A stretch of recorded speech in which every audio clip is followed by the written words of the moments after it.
ibirayi rero maje kubihata, ndi kubyoza kugira ngo mvanemo umwanda uburimo. Igisigaye ni uko mena aya mazi.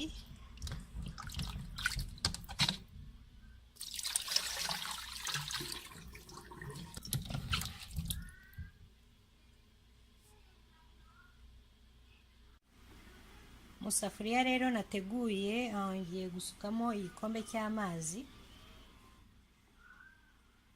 Amazi yararengera ibi birayi.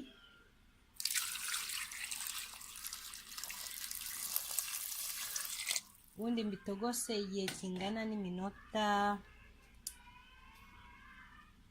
10-15.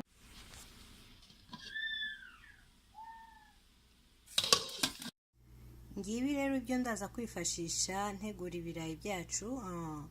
Turakoresha butter ibiyiko 2, dukoresha ikirungo cya Badia complete seasoning, dukoreshe umunyu. Ibara yacu turayifata ibiyiko 2 binini, ubundi Badia dukoreshe 1/2 cy'ako kayiko gatoya. Umunyu nawo dukoreshe 1/2 cy'ako kayiko gatoya.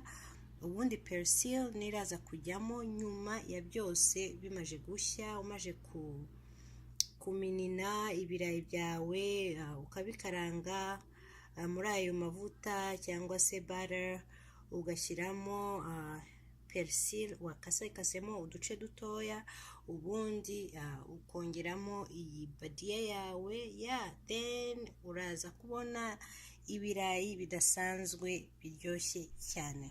Ndabakunda cyane, nizere ko hari uwo birafasha. Imana ibarinde aho muri hose. Bye bye.